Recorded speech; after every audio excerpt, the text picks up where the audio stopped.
السلام علیکم ورحمۃ اللہ وبرکاتہ۔ اعوذ باللہ من الشیطان الرجیم، بسم اللہ الرحمن الرحیم۔ یعتذرون الیکم اذا رجعتم الیہم قل لا تعتذروا لن نؤمن لکم قد نبأنا اللہ من اخبارکم وسع اللہ عملکم ورسولہ ثم تردون الی عالم الغیب والشہادۃ فینبئکم بما کنتم تعملون۔ صدق اللہ مولانا العظیم وصدق رسولہ النبی الکریم ونحن علی ذلک لمن الشاہدین والشاکرین والحمد للہ رب العالمین۔ 219 آیات سورہ توبہ، سورہ یونس، سورہ ہود، 21 رکوع، سوا سپارے پر مشتمل۔ 11ویں سپارے کی ابتدا سے 12ویں سپارے کے پاؤں تک ایک سپارہ، سوا سپارہ 219 آیات اور 21 رکوع پر مشتمل۔ سورہ توبہ کا کچھ حصہ، سورہ یونس اور سورہ ہود۔ اس سوا سپارے میں اور 3 سورتوں میں 2 مضامین سر فہرست: مومنین اور منافقین کا امتیاز اور دین اور دنیا میں اصل اور بنیاد اور بنیادی چیز دین۔ اصل اللہ سبحانہ تعالیٰ نے مسلمان کو دین دیا ہے، سب کچھ اس کے تابع رکھا ہے۔ دین اصل ہے، آخرت اصل ہے۔ ایک مضمون دین اور آخرت کے اصل ہونے کے اعتبار سے، اور ایک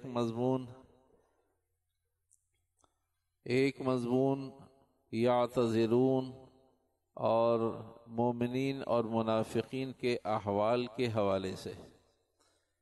اللہ سبحانہ و تعالی نے انسانوں کو پیدا کیا ہے اور ان کے اندر اچھائیاں اور برائیاں دونوں قسم کی چیزوں کو رکھ دیا ہے، ودیت فرما دیا ہے۔ تو ابتدائی سورہ یعتذرون کے حوالے سے مومنین کا اور منافقین کا ایک تفصیلی مقابلہ اور ایک تفصیلی احوال اور ذکر کیے گئے ہیں۔ غزوہ تبوک ہوا، آپ علیہ الصلوۃ والسلام کے پاس لوگ آئے۔ اگر واقعہ دھیان سے سنا جائے تو پھر ایک نتیجہ اس واقعے سے نکالنا مقصود ہے، پھر نتیجہ اور واقعے کے ساتھ ساتھ مفہوم سمجھنا آسان ہوگا۔ ابتدا سے مضمون دھیان سے سنا جائے تو امید اللہ کی ذات سے پھر نتیجے کے موقع پر نتیجے کو دل قبول کرے گا، اور اگر ادھوری بات سنے گا تو پھر آدمی نتیجے کو سنے گا لیکن دل قبول نہیں کرے گا۔ سورہ توبہ میں یعتذرون الیکم اذا رجعتم الیہم، عذر کریں گے لوگ آپ سے جب آپ واپس آئیں گے۔ واپس آنے پر کچھ لوگ آپ سے عذر کریں گے۔ کعب، بلال اور مرارہ، یہ 3 صحابی ہیں، باقی بہت سارے منافق ہیں۔ تبوک بہت مشقت اور بہت تکلیف کا سفر تھا جہاد کا۔ تو آپ علیہ الصلوۃ والسلام نے تبوک کا اعلان کیا تو اس موقع پر بہت سارے لوگ آئے۔ اللہ کے نبی علیہ الصلوۃ والسلام بچے کا مسئلہ، بیوی کا مسئلہ، باپ کا مسئلہ، بیماری کا مسئلہ، کھانے کو نہیں، سواری نہیں، بہت سارے لوگ آئے۔ آپ علیہ الصلوۃ والسلام نے انہیں، اچھا تمہارا مسئلہ ہے، ٹھیک ہے بھائی، تمہاری پریشانی ہے، ٹھیک ہے۔ تو آپ علیہ الصلوۃ والسلام نے انہیں رخصت اور اجازت دے دی، رخصت اور اجازت دے دی۔ لیکن 3 صحابہ ایسے تھے وہ بھی تبوک میں نہیں پہنچ سکے۔ حضرت کعب رضی اللہ تعالیٰ عنہ، بلال رضی اللہ تعالیٰ عنہ، مرارہ رضی اللہ تعالیٰ عنہ۔ یہ کیوں نہیں گئے تھے؟ یہ اس لیے نہیں گئے کہ ہمیں جانا ہے۔ باقی منافقین تو آ کر رخصت لیتے رہے، آپ علیہ السلام نے رخصت دے دی، آپ نے رخصت لے لی۔ کچھ نے رخصت لے لی اور کچھ نے رخصت نہیں لی۔ اس نے یہ اطمینان کیا کہ جب آپ علیہ الصلوۃ والسلام تشریف لے آئیں گے پھر دیکھ لیں گے۔ یہ 3 صحابہ نے رخصت نہیں لی کہ اللہ کے نبی آپ چلیے، ہمارے پاس تیز سواریاں ہیں، ہم انشاءاللہ پہنچ جائیں گے۔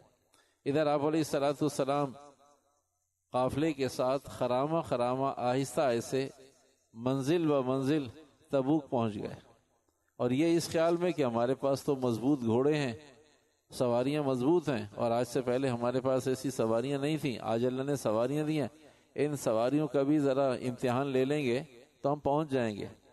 آج پہنچتے ہیں، کل پہنچتے ہیں، باقی لوگ پہنچ گئے نہیں پہنچ گئے، آدھے راستے میں جہاد شروع ہو گیا، اوہو اب تو واپس آنے والے ہیں، اب ہم پہنچیں گے تو یہ راستے میں ملاقات ہوگی۔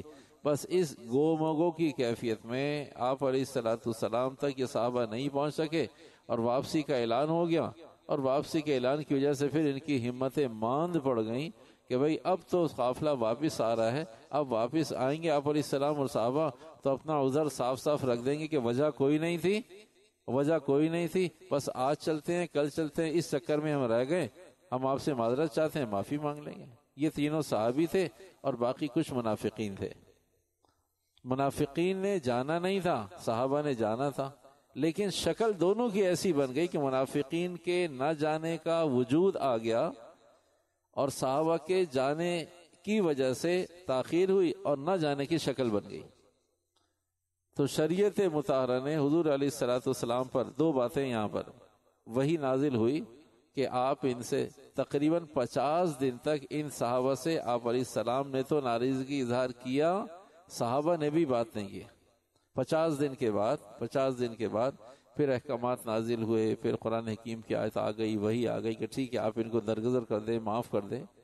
سوال یہ ہے کہ منافقین نے تو دھوکہ دیا، دو باتوں میں سے ایک بات، منافقین نے تو دھوکہ دیا اور نہیں جانا تھا نہیں گئے، صحابہ نے دھوکہ نہیں دیا اور صاف صاف آ کر بتا بھی دیا کہ اللہ کے نبی ہمارے پاس کوئی عذر نہیں تھا، بس ہم آج آتے ہیں کل چلتے ہیں، بس پہنچتے ہیں آپ کے پاس، اس وجہ سے ہمیں تاخیر ہو گئی، پھر پتہ چلا آپ واپس آ رہے ہیں اور جہاد تھوڑے دن میں ختم ہو کر تو ہم پہنچ نہیں پائے، تو عذر کوئی نہیں تھا، اور منافق ہم نہیں ہیں، ہم مومن ہیں الحمدللہ۔ تو اللہ کے نبی علیہ السلام نے اظہار فرمایا کہ تم منافق نہیں ہو، اللہ نے تمہاری توبہ برات کا اعلان کر دیا ہے، لیکن کیونکہ شکل منافقین کی سی بن گئی تھی اس لیے منافقین کی تو معافی نہیں ہے، لیکن تمہاری معافی ہو گئی 50-52 دن کے بعد۔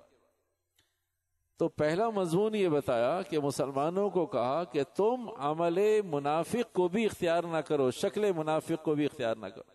عمل منافق تو دور کی چیز ہے، شکل منافق کو بھی اختیار نہ کرو، جس سے محسوس ہوتا ہو کہ بھئی یہ منافق اور مومن اور مسلمان میں فرق کیا ہوا۔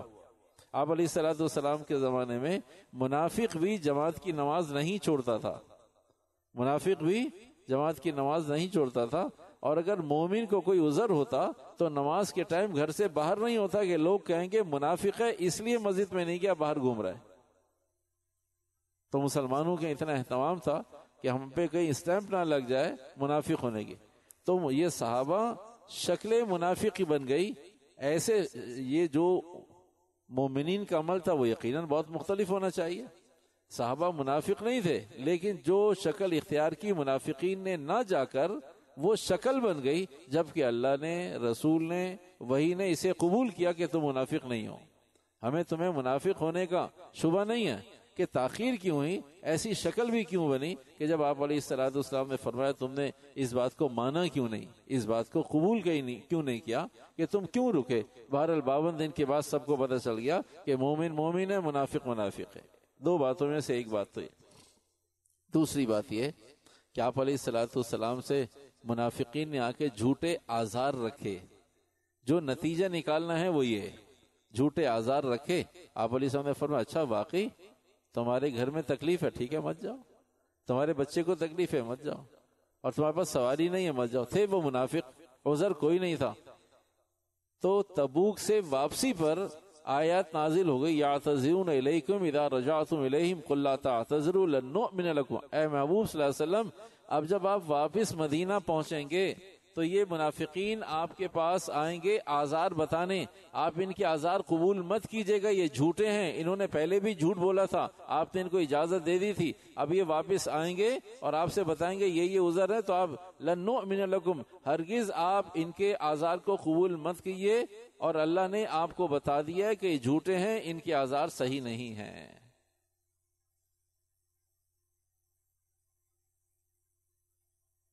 نتیجہ یہ ہے بھائی، قرآن حکیم میں اس طرح کے سینکڑوں مسائل موجود ہیں، وہ تو ایک کوئی مسئلہ آ جاتا ہے تو عرض کر دیتے ہیں، آپ علیہ الصلوۃ والسلام نے وہی آنے سے پہلے اگر علم غیب ہوتا تو کسی کو اجازت نہ دیتے کہ جب میں واپس آؤں گا مجھ پر وہی آنے والی ہے اور اللہ مجھے بتائے گا تم جھوٹے ہو، تو آپ علیہ السلام نے تبوک سے پہلے اجازت دے دی، کہا ٹھیک ہے جاؤ بھائی۔ وہ تو بعد میں وہی آنے پر پتہ چلا آپ نے جس کو اجازت دی ہے یہ سب جھوٹے ہیں، منافق ہیں۔ تو علم غیب والا اگر کسی کو معلوم ہو کہ بھائی آدمی بھی غلط ہے تو اجازت دے گا، اور دوسری بات یہ کہ یہ بھی معلوم ہے کہ وہی آ جائے گی، جب میں واپس مدینہ آؤں گا تو پھر وہی آئے گی کہ آپ نے جن کو اجازت دی ہے ٹھیک نہیں ہے، ان میں سے کسی ایک کی بھی معذرت کو قبول نہ کیجیے۔ جملے، الفاظ، مفہوم بہت چبھتا ہے جا کر، لیکن حقیقت یہی ہے، حقیقت یہی ہے۔ علم علیحدہ چیز ہے، غیب علیحدہ چیز ہے۔ کبھی بھی جب بھی آپ کو کوئی مس گائیڈ کرے گا اس مضمون پر، علم غیب کے مضمون پر، وہ ہمیشہ آپ سے یہ کہے گا اور آپ کا ذہن متبادر کرے گا، مشوش کرے گا، ذہن خراب کرے گا۔ وہ کہے گا کسی نے انکار کیا آپ علیہ السلام کے علم کا۔ تو میں بہت اچھی طرح آپ کو یہ بات واضح کرنا چاہتا ہوں، علم کا انکار نہیں ہے، علم غیب کا انکار ہے۔ جب کوئی سنجیدہ آدمی مجھے اور آپ کو، سیدھے سادے آدمی کو سمجھانے بیٹھتا ہے، کہا یہ کون بیوقوف آدمی ہے جس نے آپ علیہ السلام کے علم کا انکار کر دیا؟ علم کا انکار نہیں کر رہے، علم تو پہاڑوں سے بھی زیادہ ہے آپ علیہ السلام کا۔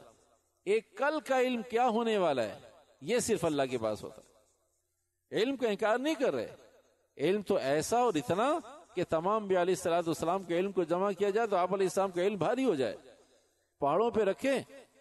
لو انزلنا هذا القرآن على جبل لرأيته خاشعا متصدعا من خشية الله۔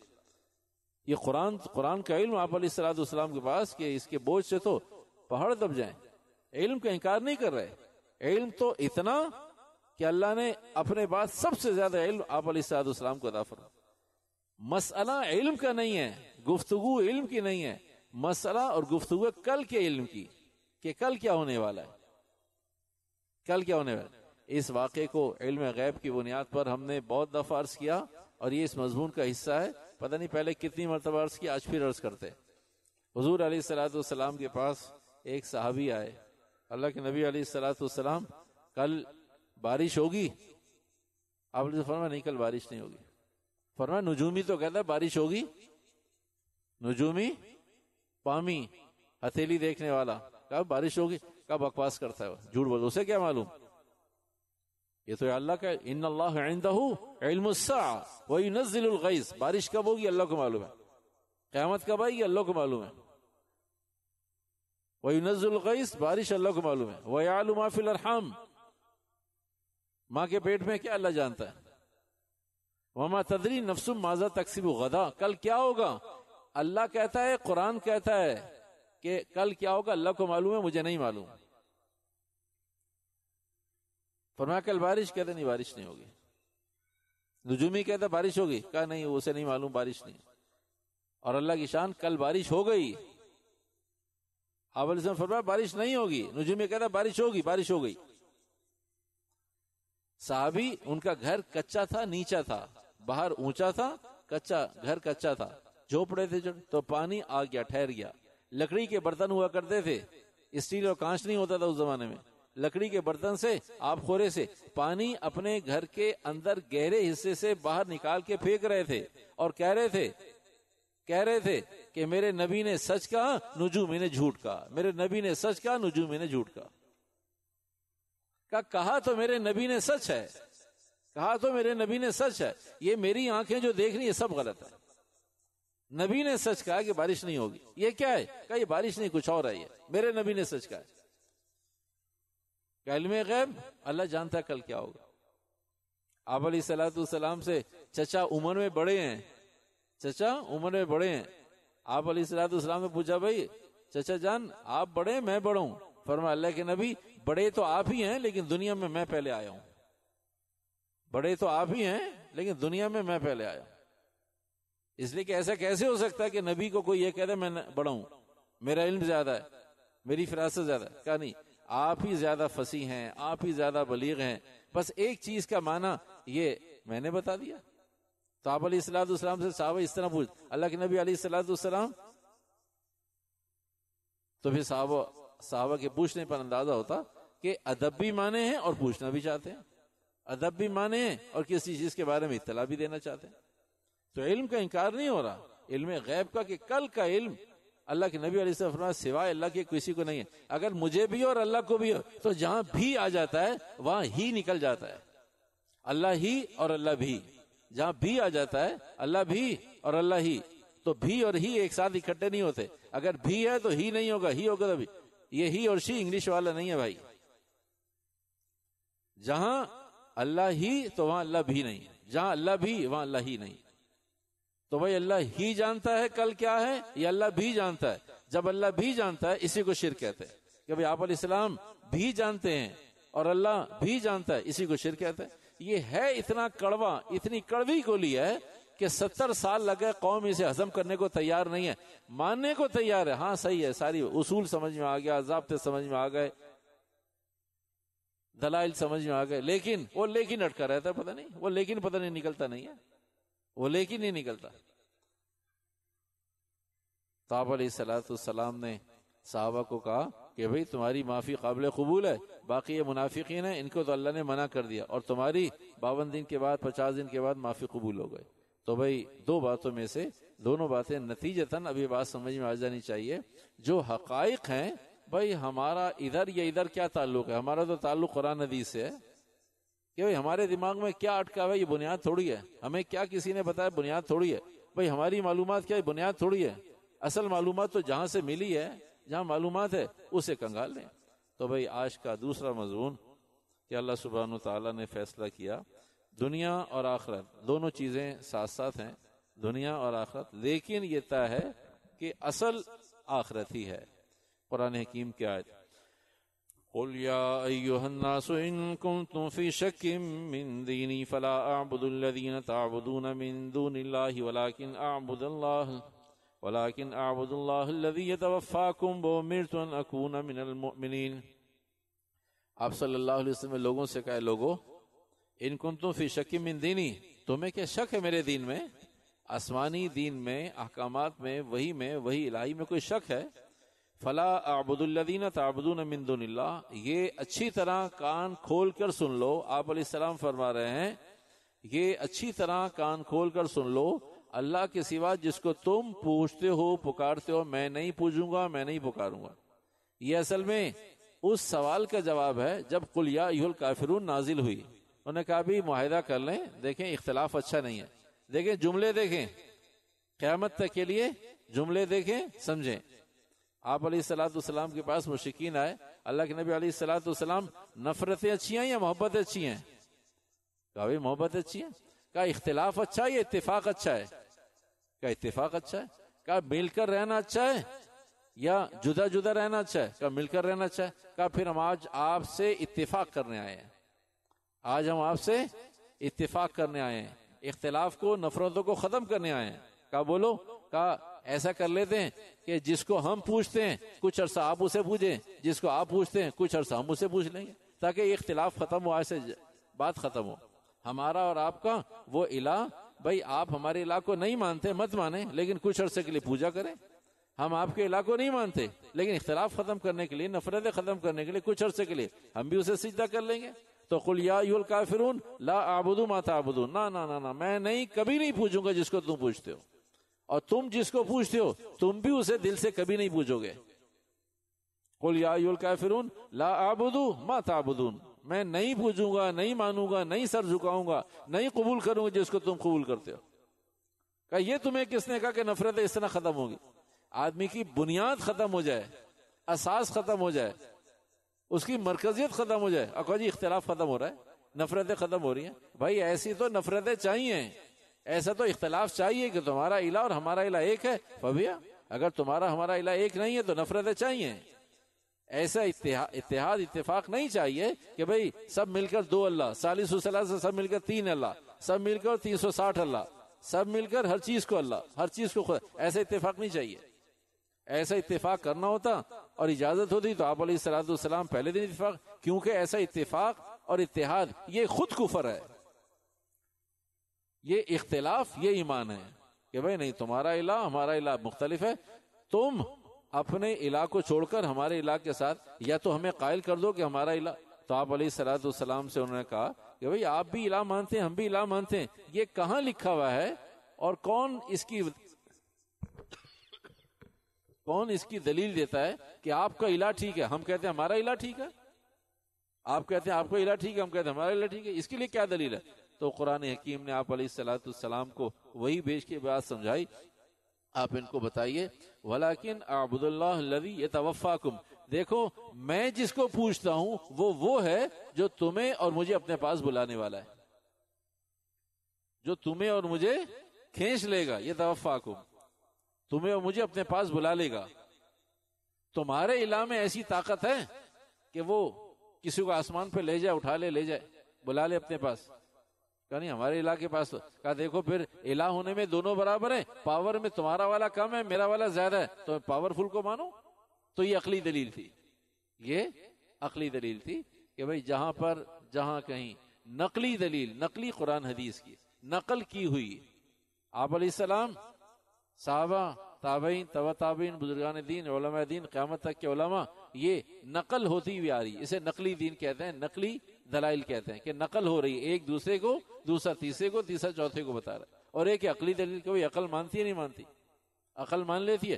بہت ساری چیزیں عقلی بنیادوں پر آدمی مان لیتا ہے, بہت ساری چیزیں ہیں عقلی بنیادوں پر آدمی مان لیتا ہے, اور بہت ساری چیزیں کہ عقلی بنیادوں پہ نہیں مانتا, قرآن حدیث کی بنیاد پہ مان لیتا ہے.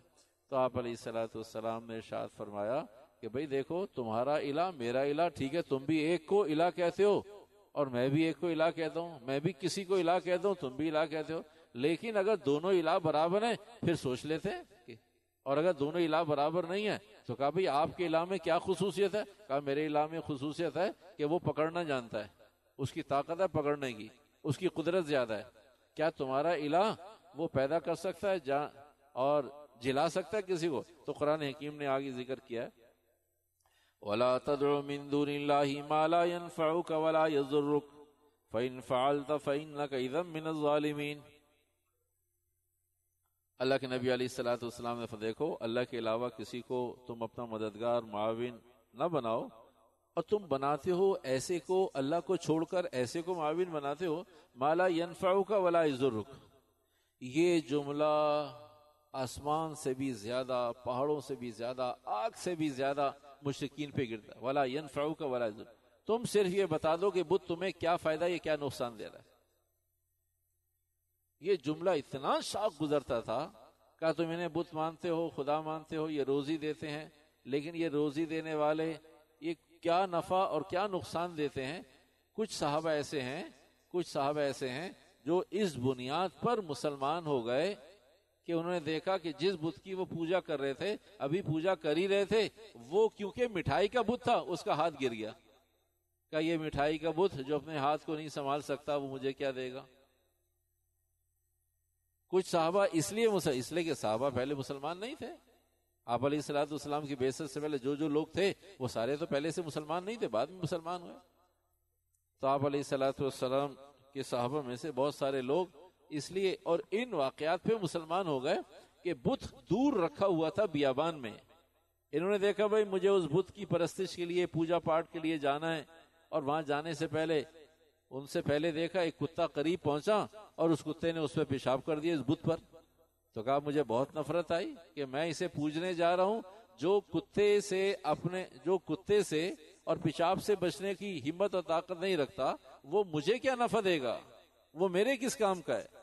تو بہت سارے صحابہ نے ان حالات سے واقفیت آ جانے کے بعد کہا بھئی ہمیں ایسا خدا نہیں چاہیے. تو آپ علیہ الصلوۃ والسلام نے فرمایا نفع تمہیں نہ دے, نقصان تمہیں نہ دے. جب تمہیں بھوک لگے, سفر میں بتوں کو ساتھ لے کے جایا کرتے تھے. سفر میں لکڑی کے بت بھی ہوا کرتے تھے, آٹے کے بت بھی ہوا کرتے تھے, مٹھائی کے بت بھی ہوا کرتے تھے. تو مٹھائی کے بت اس لیے سفر میں رکھتے تھے, عام حالات میں لکڑی کے بت اپنے عبادت خانوں میں رکھتے تھے, آٹے کے بت اپنے قریب رکھتے تھے, لیکن سفر میں مٹھائی کے بت لے کے جایا کرتے تھے کہ مٹھائی کا بت بنایا اور جب پیٹ کی آگ بھڑکنے لگی تو اسی بت میں سے کسی کا ہاتھ, کسی کا پیر, کسی کا سر, کسی کی ٹانگ وہ نکالی اور وہ مٹھائی استعمال کر لی. تو کچھ عرصے میں آہستہ آہستہ یہ چیزیں ودیت ہونے لگیں کہ بھئی جن بتوں کو ہم خود بناتے ہیں وہ ہمیں کچھ نہیں دیتے, ہم ان کو میٹھا بناتے ہیں، نمکین بناتے ہیں، لکڑی کا بناتے ہیں، ہم انہیں پتھر کا بناتے ہیں، تراشتے ہیں، ہم توڑتے ہیں ٹوٹ جاتے ہیں، اور ہم بناتے ہیں وہ بن جاتے ہیں۔ یہ کیسے خدا ہیں؟ انہیں تو ہمیں بنانا چاہیے، ہمیں کچھ دینا چاہیے نفع نقصان۔ یہ کیسے خدا ہیں جنہیں ہم بناتے ہیں؟ تو خدا کو بھی اگر کوئی بناتا ہے تو پھر تو ہمیں خدا ماننا چاہیے ان بتوں کو کہ ہم انہیں بناتے ہیں۔ جس دن یہ ہمیں کچھ دیں گے ہم انہیں پوجنے لگیں، تو ایسی صورت میں بہت سارے صحابہ اور اس زمانے کے عقلی دلائل کی بنیاد پر، لیکن کچھ لوگ ایسے کہ جن کے یہاں کوا سفید تھا، وہ آخری وقت تک یہ کہتے ہوئے مرے کہ ہمارے باپ دادا کا لائے ہوا دین ہے، ہم صرف محمد صلی اللہ علیہ وسلم، وہ محمد کہا کرتے تھے، بے ادبی کی وجہ سے ہم اس اپنے بھتیجے محمد کی وجہ سے صدیوں کا دین، اپنے باپ دادا کا دین چھوڑ نہیں سکتے۔ تو بھائی قرآن نے، حدیث نے، آخری بات عرصہ کے بعد ختم کر رہا ہوں، یہ جملہ ایک ایسا پیوست ہو گیا ہے انسانیت کے اندر کہ میں اور آپ بھی آج اسی میں الجھے ہوئے ہیں۔ وہ بھی یہی کہا کرتے تھے کہ ہمارے آبا و اجداد، ہمارے بڑے صدیوں کا دین ایسے کیسے چھوڑ دیں، ایسا کیسے ہو سکتا ہے؟ ہم بھی یہی کہتے ہیں کہ بھئی ہمارے آبا و اجداد غلط۔ بھئی غلط اور صحیح کا ایشو نہیں ہے، غلط اور صحیح کا ایشو یہ ہے کہ بھئی ہمیں قرآن کیا کہہ رہا ہے، ہم قرآن سے میچ کر لیں، حدیث سے میچ کر لیں، صحابہ سے میچ کر لیں، جو چیزیں میل کھا جائیں انہیں قبول کر لیں، جو چیزیں میل نہ کھائیں انہیں چھوڑتے چلے جائیں۔ اللہ پاک عمل کی توفیق عطا فرمائے۔